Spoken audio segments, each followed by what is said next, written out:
Hello there. How are you? Hello, Marion. And she reads a lot, and Kelly, and then there were a bunch of new names that I didn't recognize. And if you're new, welcome. I'm Gildart. This is Fireside Reading, where every day I sit in front of the fire and read a chapter or part of a chapter of a wonderful old book. And together, over the course of a period of time, we read these books together. If you are new, you've come in at a very exciting time. We are drawing quickly to the conclusion of The Woman in White by Wilkie Collins, which has been a fascinating and wonderful read. And so today is a big denouement. I hope you will understand it if you are new. I have to apologize for yesterday. I said I was going to read, and then very late I gave notice that I wasn't going to read. It was my wife Melora's birthday, and I hadn't forgotten it was her birthday, but I didn't quite realize, I didn't give myself enough time, let's put it that way, to cut out at 5 o'clock and read for half an hour. So I do apologize at making that last minute decision, but we had a beautiful birthday, and she had a great day, and we had a lovely little time together with our family and friends in the evening, and that was great. And so many of you wished her good birthday wishes, so thank you for that. The chapter today is a little longer than we normally read, but I'm going to do it all today, so stick with me if you can. It'll take just over half an hour. And then, after that, we have 2 more days of reading. We have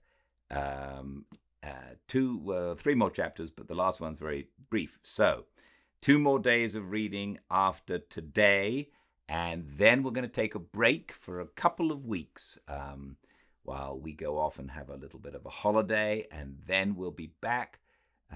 And I can't wait for Don Quixote to start. I'll let you know about times and all that, exactly when we will be beginning.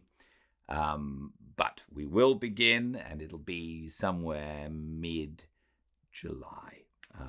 But I'll give you exact dates when I know. All right, let's push on and see what happens. As we remember, Walter had a big showdown with Count Fosco, which was very exciting. And ultimately, Fosco agreed to write him a narrative that told him exactly what happened in regards to the deception of Anne Catherick's death and Laura, his wife's, Walter's wife, as was Lady Glyde, her swapping places with Anne Catherick, all with Fosco pulling the puppet strings. So today we get to read Fosco's narrative.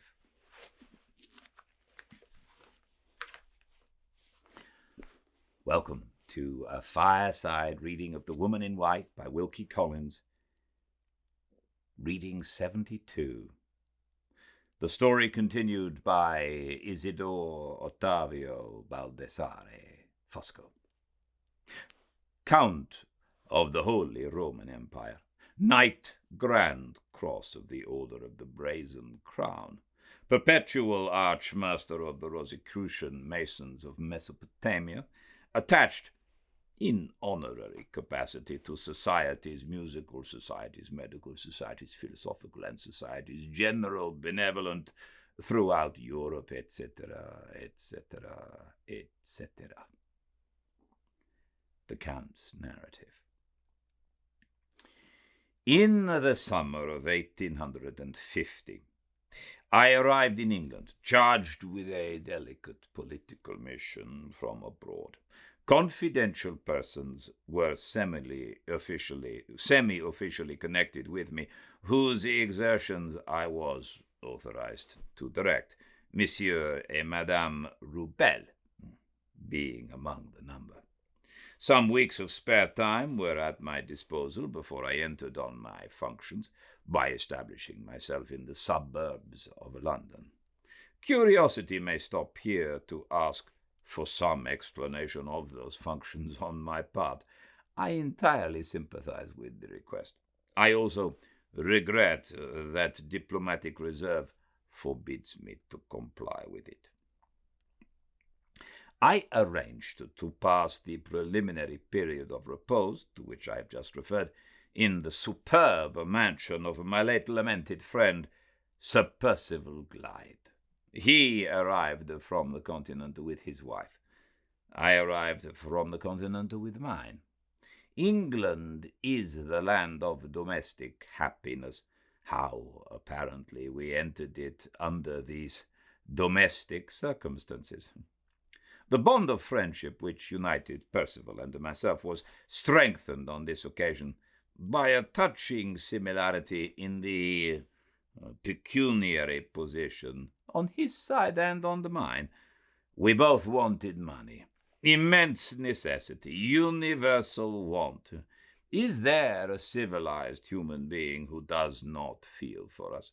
How insensible must that man be, or how rich?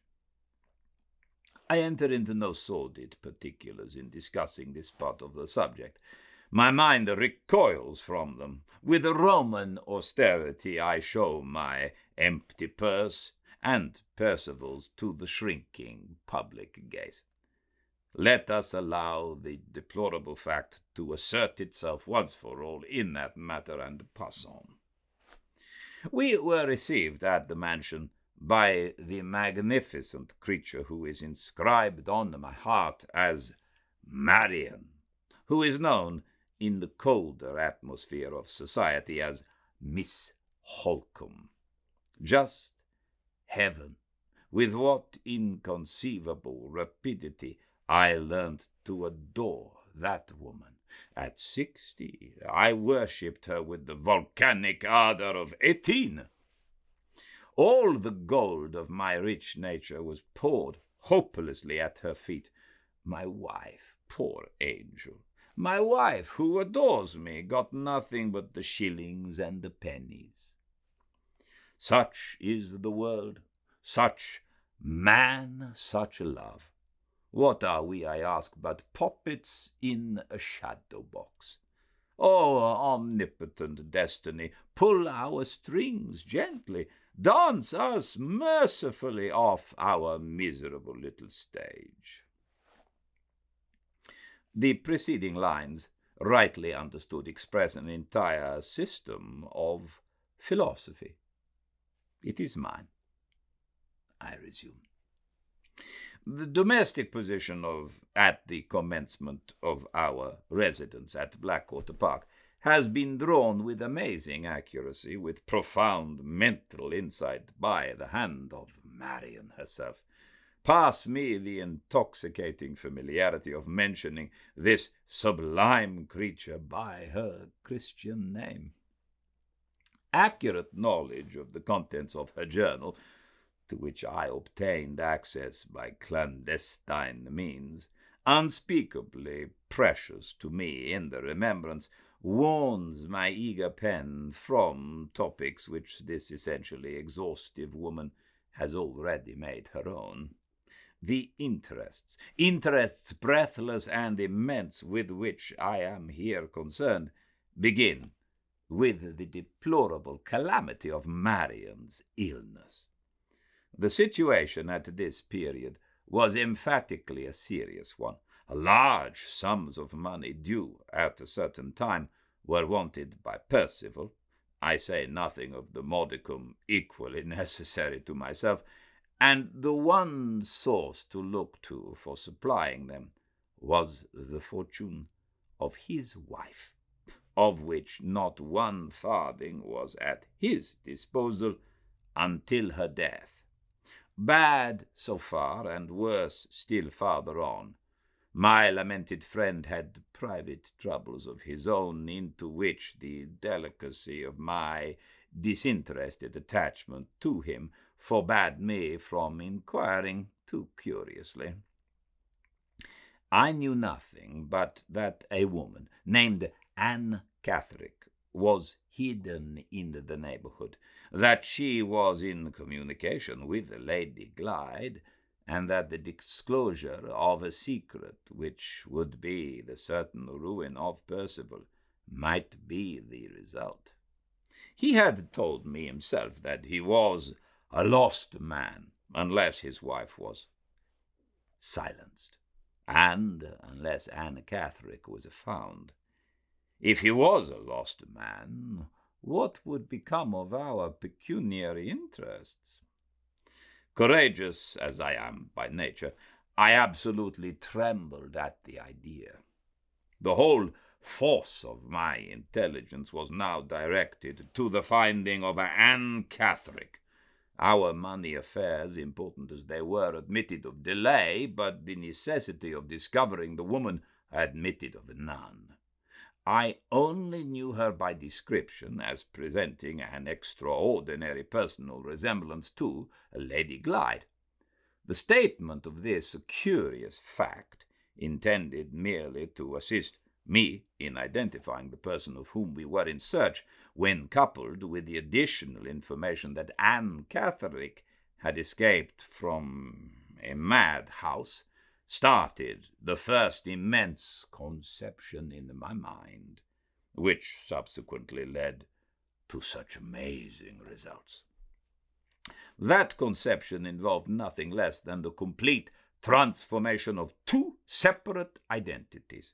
Lady Glyde and Anne Catherick were to change names, places, and destinies, the one with the other, the prodigious consequences contemplated by the change being the gain of £30,000 and the eternal preservation of Sir Percival's secret. My instincts, which seldom err, suggested to me on reviewing the circumstances that our invisible Anne would, sooner or later, return to the boathouse at the Blackwater Lake.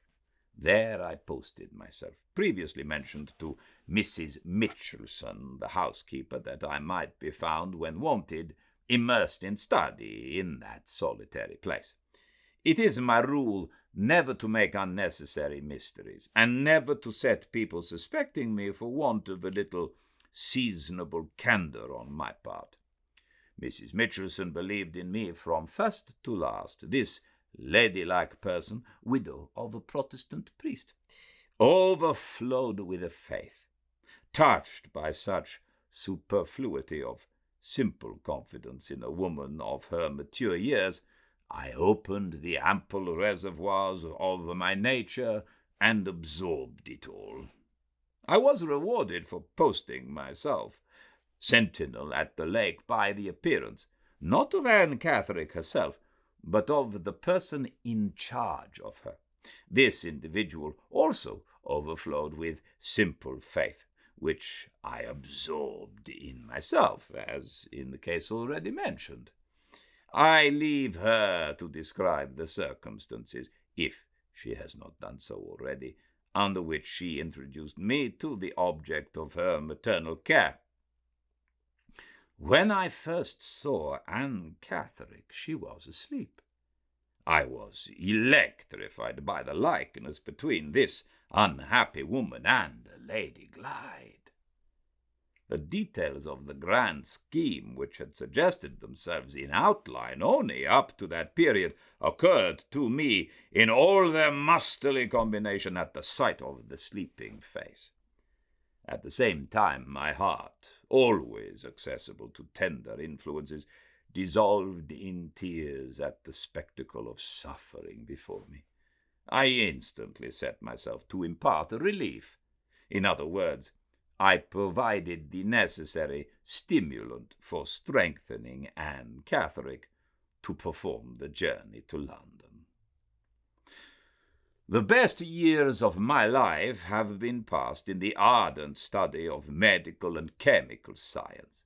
Chemistry especially has always had irresistible attractions for me from the enormous, the illimitable power which the knowledge of it confers. Chemists, I assert it emphatically, might sway, if they pleased, the destinies of humanity. Let me explain this before I go further. Mind, they say, rules the world. But what rules the mind? The body, follow me closely here, lies at the mercy of the most omnipotent of all potentates, the chemist. Give me, Fosco, chemistry, and when Shakespeare has conceived Hamlet and sits down to execute the conception with a few grains of powder dropped into his daily food, I will reduce his mind by the action of his body till his pen pours out the most abject drivel that has ever degraded the paper. Under similar circumstances, revive me the illustrious Newton. I guarantee that when he sees the apple fall, he shall eat it, instead of discovering the principle of gravitation. Nero's dinner shall transform Nero into the mildest of men before he has done digesting it, and the morning draught of Alexander the Great shall make Alexander run for his life at the first sight of the enemy the same afternoon. On my sacred word of honor, it is lucky for society that modern chemists are, by incomprehensible good fortune, the most harmless of mankind. The mass are worthy fathers of families who keep shops.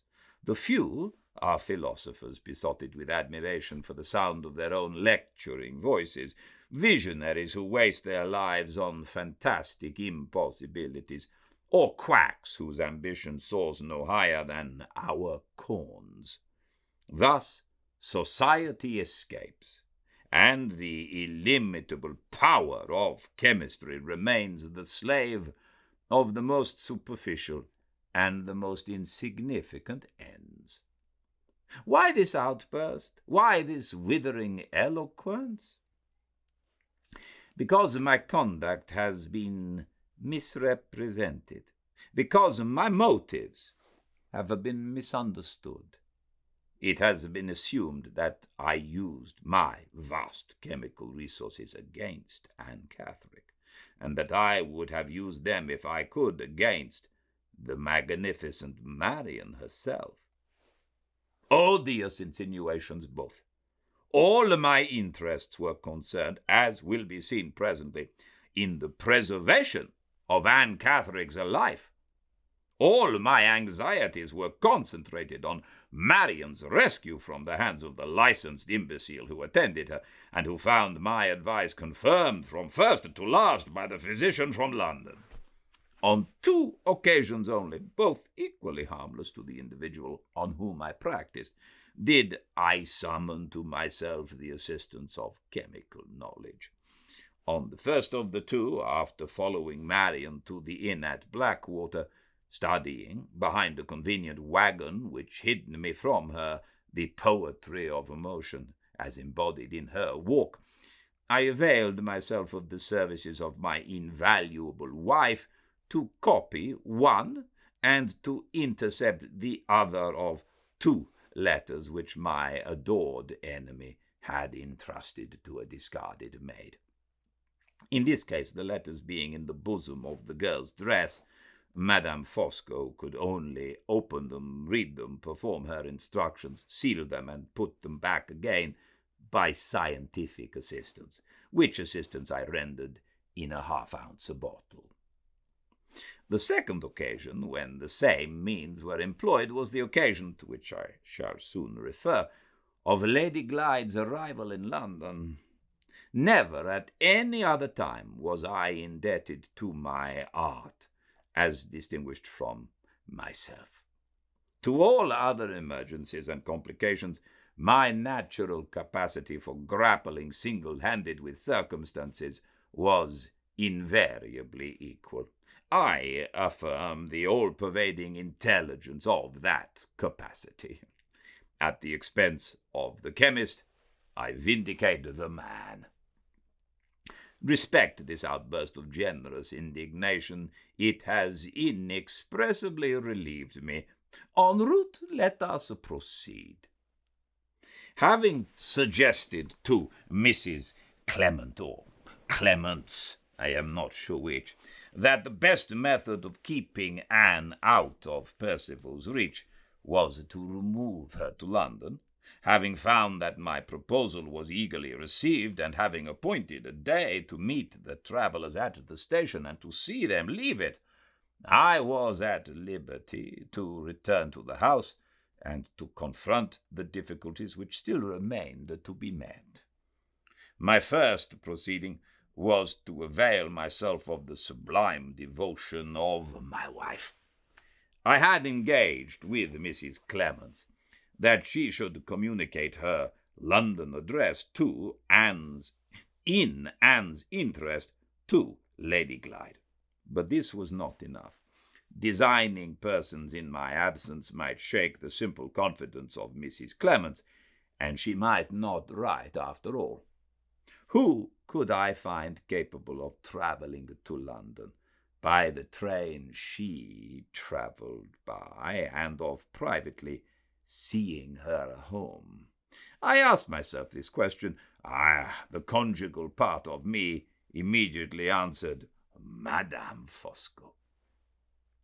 After deciding on my wife's mission to London, I arranged that the journey should serve a double purpose. A nurse for the suffering Marian, equally devoted to the patient and to myself, was a necessary one of my position. One of the most eminently confidential and capable women in existence was, by good fortune, at my disposal. I refer to that respectable matron, Madame Rubel, to whom I addressed a letter at her residence in London by the hands of my wife. On the appointed day, Mrs. Clements and Aunt Catherine met me at the station. I politely saw them off. I politely saw Madame Fosco off by the same train. The last thing at night, my wife returned to Blackwater, having followed her instructions with the most unimpeachable accuracy. She was accompanied by Madame Rubel, and she brought me the London address of Mrs. Clements. After events proved this last precaution to have been unnecessary. Mrs. Clements punctually informed Lady Glyde of her place of abode. With a wary eye on future emergencies, I kept the letter. The same day, I had a brief interview with the doctor, at which I protested in the sacred interests of humanity against his treatment of Marian's case. He was insolent, as all ignorant people are. I showed no resentment. I deferred quarrelling with him till it was necessary to quarrel to some purpose. My next proceeding was to leave Blackwater myself. I had my London residence to take in anticipation of coming events. I had also a little business of the domestic sort to transact with Mr. Frederick Fairley. I found the house I wanted in St. John's Wood. I found Mr. Fairley at Limmeridge, Cumberland. In my own private familiarity with the nature of Marian's correspondence, had previously informed me that she had written to Mr. Fairley proposing, as a relief to Lady Glyde's matrimonial embarrassments, to take her on a visit to her uncle in Cumberland. This letter I had wisely allowed to reach its destination, feeling at the time that it could do no harm and might do good. I now presented myself before Mr. Fairley to support Marian's own proposal, with certain modifications which, happily for the success of my plans, were rendered really inevitable by her illness. It was necessary that Lady Glyde should leave Blackwater alone, by her uncle's invitation, and that she should rest a night on the journey at her aunt's house, the house I had in St. John's Wood, by her uncle's express advice. To achieve these results, and to secure a note of invitation which could be shown to Lady Glyde, were the objects of my visit to Mr. Fairley.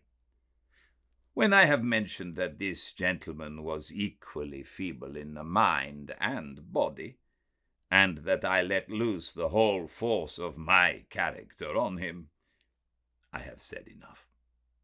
I came sore and conquered fairly. On my return to Blackwater Park with the letter of invitation, I found that the doctor's imbecile treatment of Marian's case had led to the most alarming results. The fever had turned to typhus. Lady Glyde, on the day of my return, tried to force herself into the room to nurse her sister. She and I had no affinities of sympathy. She had committed the unpardonable outrage on my sensibilities of calling me a spy. She was a stumbling block in my way and in Percival's, but for all that, my magnanimity forbade me to put her in danger of infection with my own hand. At the same time, I offered no hindrance to her putting herself in danger. If she had succeeded in doing so, the intricate knot which I was slowly and patiently operating on might perhaps have been cut by circumstances. As it was, the doctor interfered, and she was kept out of the room. I had myself previously recommended sending for advice to London. This course had been now taken. The physician, on his arrival, confirmed my view of the case. The crisis was serious, but we had hope of our charming patient on the 5th day from the appearance of the typhus.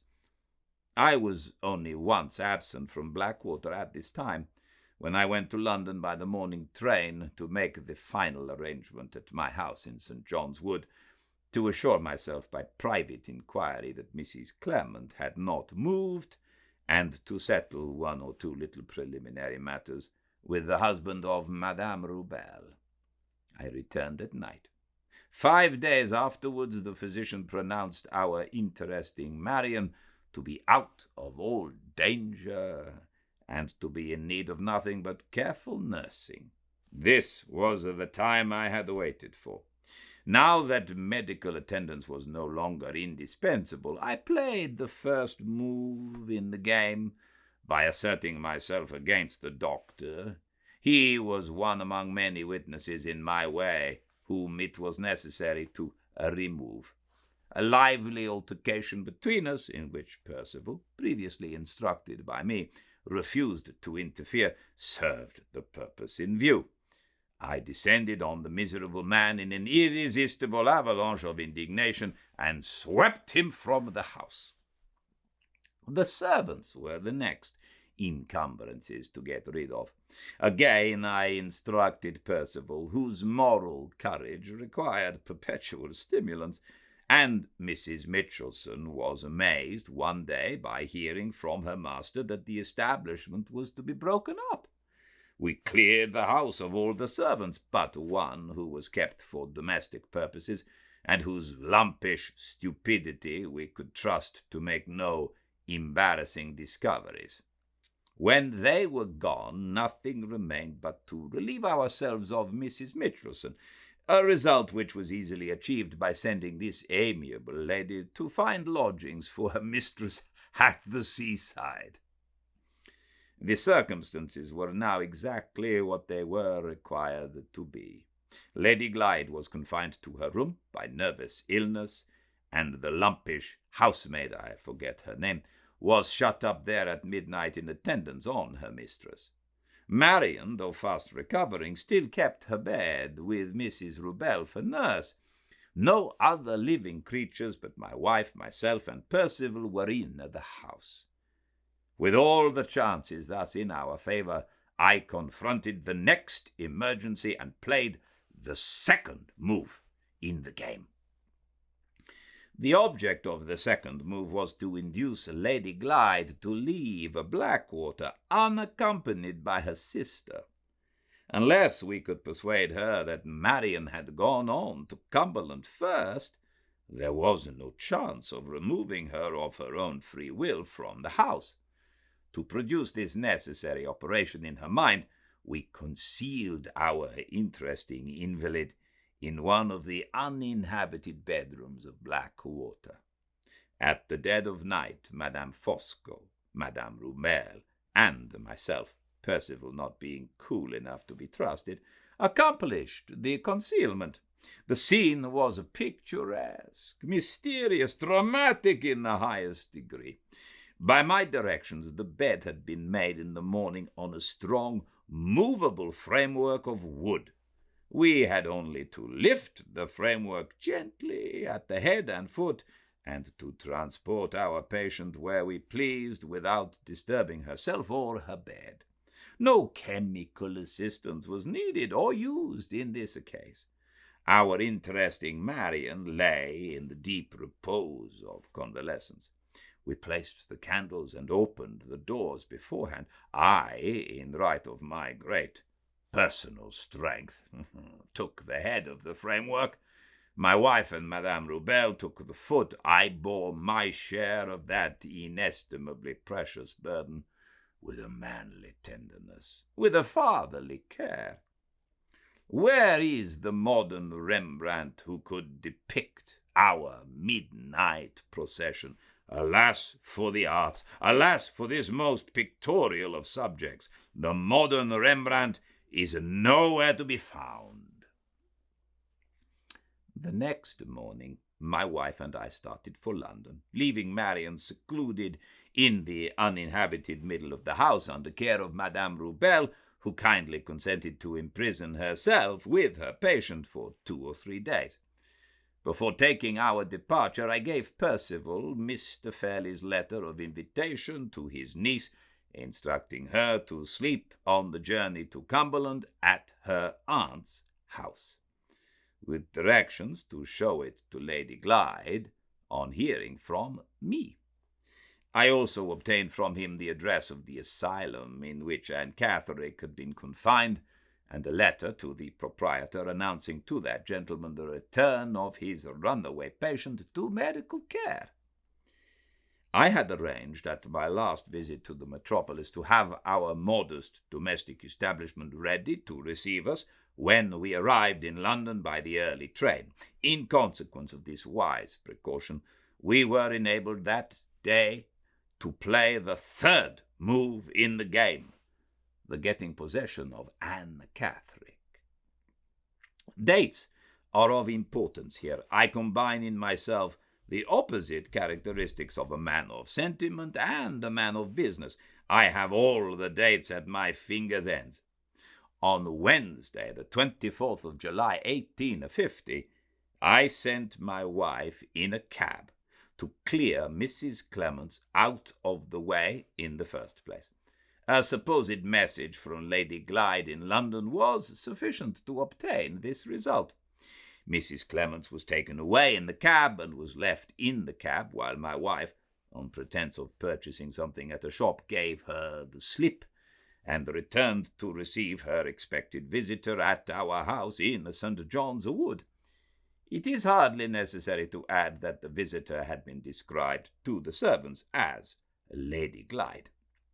In the meanwhile, I had followed in another cab with a note for Anne Catherick, merely mentioning that Lady Glyde intended to keep Mrs. Clements to spend the day with her, and that she was to join them under care of the good gentleman waiting outside, who had already saved her from discovery in Hampshire by Sir Percival.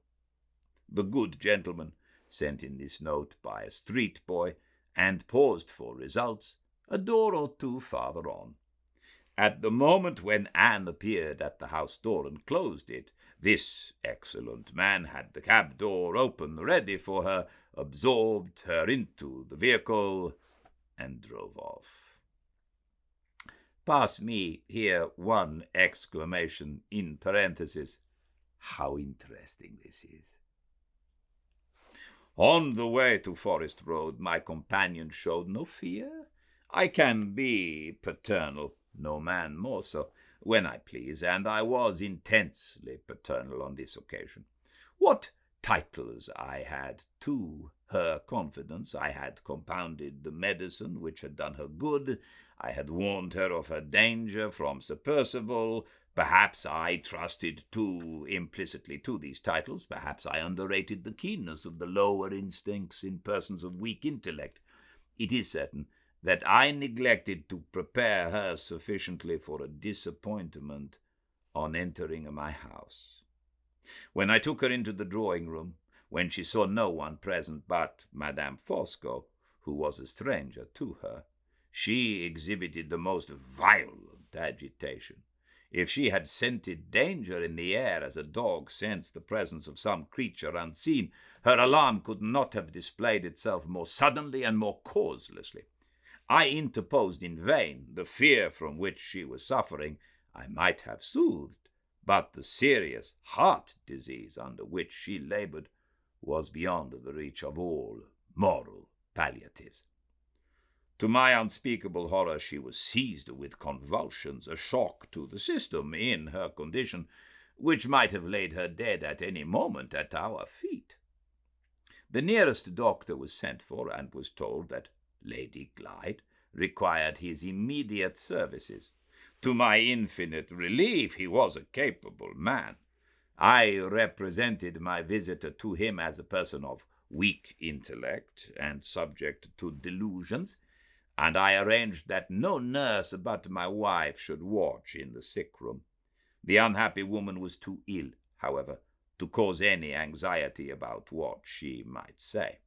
The only dread which now oppressed me was the dread that the false Lady Glyde might die before the true Lady Glyde arrived in London. I had written a note in the morning to Madame Rubel, telling her to join me at her husband's house on the evening of Friday the 26th, with another note to Percival warning him to show his wife her uncle's letter of invitation, to assert that Marian had gone on before her, and to dispatch her to town by the midday train on the 26th also. On reflection, I had felt the necessity, in Anne Catherick's state of health, of precipitating events, and of having Lady Glyde at my disposal earlier than I had originally contemplated. What fresh directions in the terrible uncertainty of my position could I now issue? I could do nothing but trust to chance and the doctor. My emotions expressed themselves in pathetic apostrophes, which I was just self-possessed enough to couple in the hearing of other people with the name of Lady Glyde. In all other respects, Fosco, on that memorable day, was Fosco shrouded in total eclipse. She passed a bad night. She awoke worn out, but later in the day she revived amazingly. My elastic spirits revived with her. I could receive no answers from Percival and Madame Rubel till the morning of the next day, the 26th.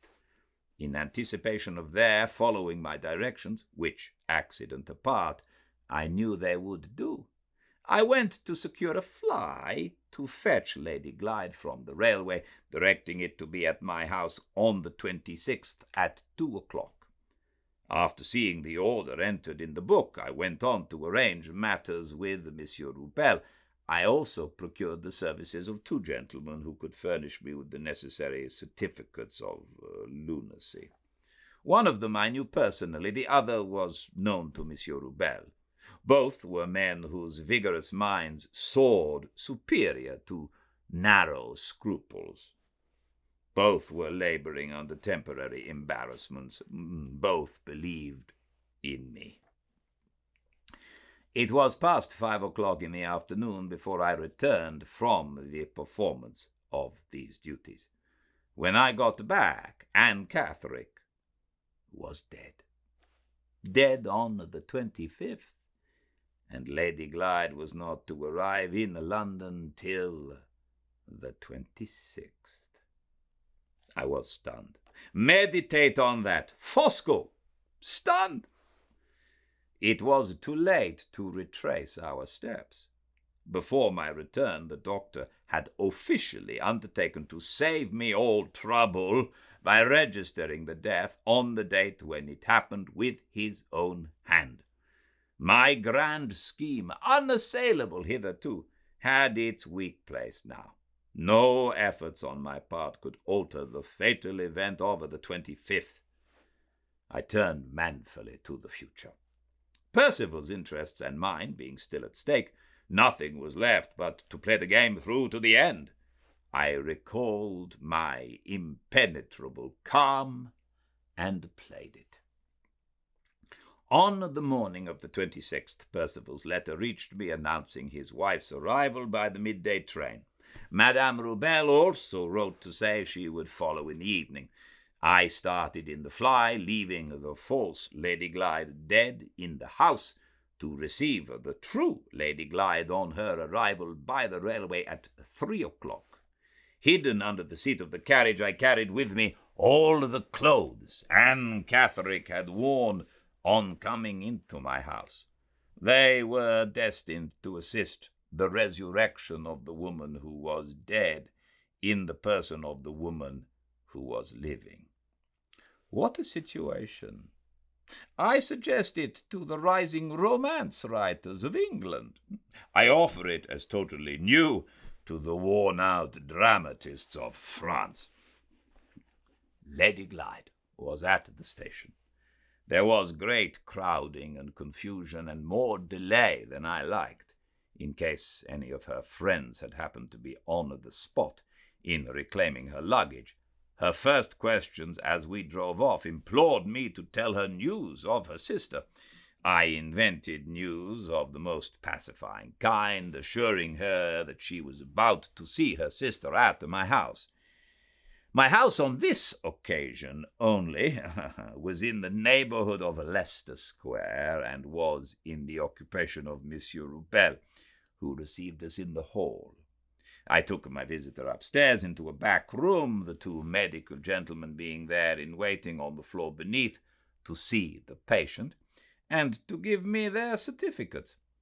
After quieting Lady Glyde by the necessary assurances about her sister, I introduced my friends separately to her presence. They performed the formalities of the occasion briefly, intelligently, conscientiously. I entered the room again as soon as they had left it, and at once precipitated events by a reference of the alarming kind to Miss Holcomb's state of health. Results followed as I had anticipated. Lady Glyde became frightened and turned faint. For the second time, and the last, I called science to my assistance. A medicated glass of water and a medicated bottle of smelling salts relieved her of all further embarrassment and alarm. Additional applications later in the evening procured her the inestimable blessing of a good night's rest. Madame Rubel arrived in time to preside at Lady Glyde's toilet. Her own clothes were taken away from her at night, and Anne Catherick's were put on her in the morning with the strictest regard to propriety by the matronly hands of the good Rubel. Throughout the day, I kept our patient in a state of partially suspended consciousness until the dexterous assistance of my medical friends enabled me to procure the necessary order rather earlier than I had ventured to hope. That evening, the evening of the 27th, Madame Rubel and I took our revived Anne Catherick to the asylum. She was received with great surprise, but without suspicion, thanks to the order and certificates, to Percival's letter, to the likeness, to the clothes, and to the patient's own confused mental condition at the time. I returned at once to assist Madame Fosco in the preparations for the burial of the false Lady Glyde, having the clothes and luggage of the true Lady Glyde in my possession. They were afterwards sent to Cumberland by the conveyance which was used for the funeral. I attended the funeral with becoming dignity, attired in the deepest mourning.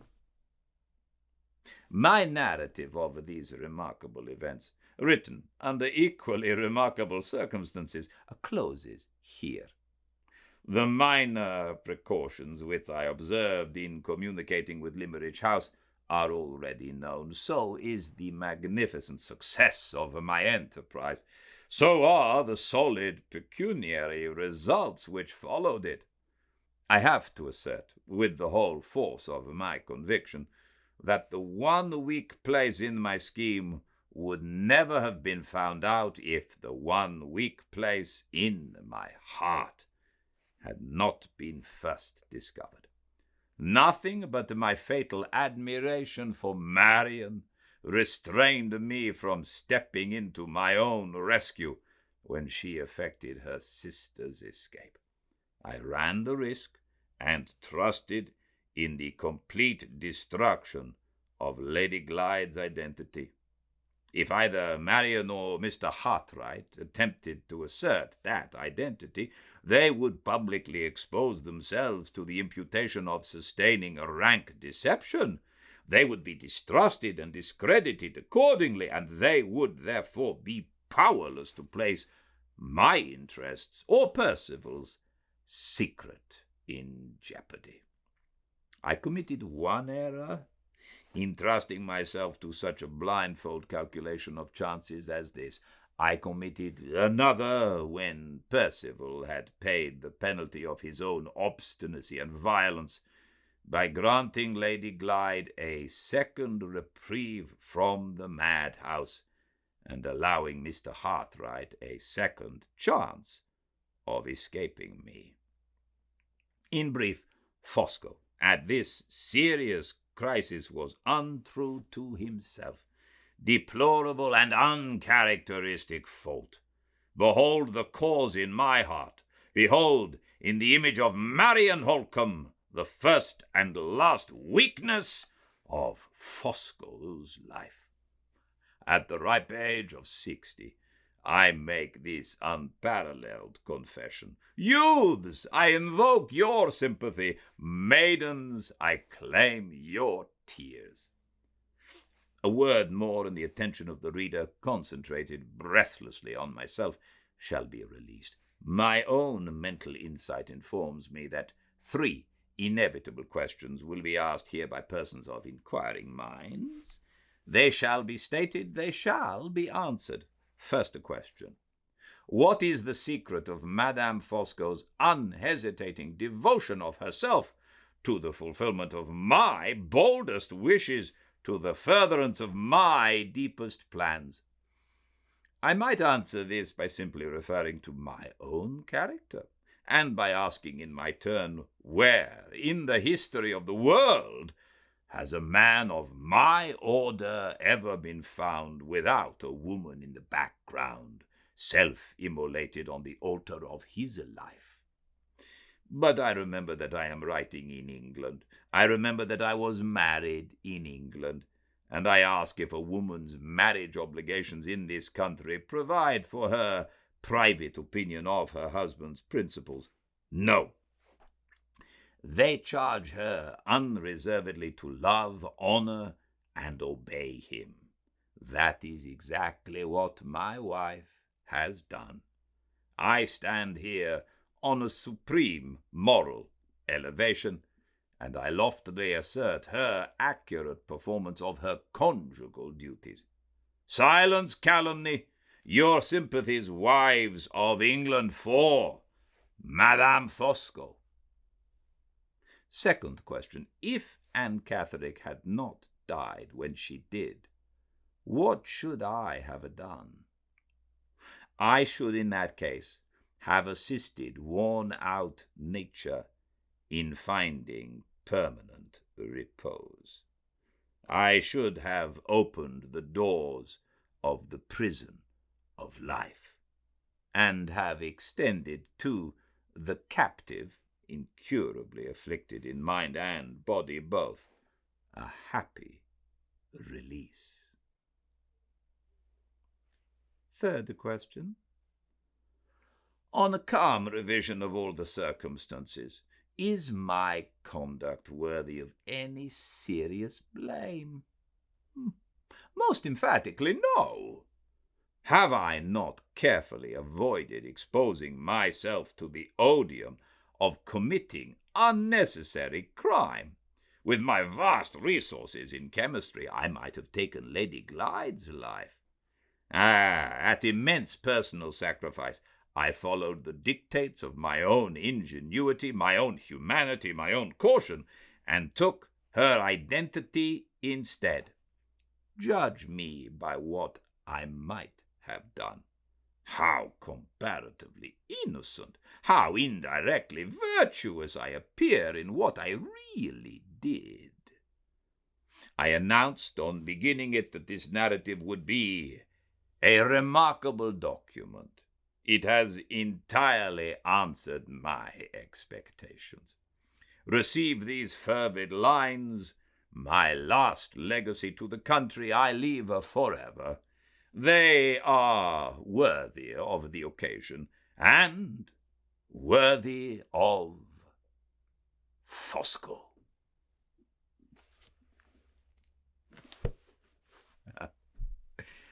He's great fun.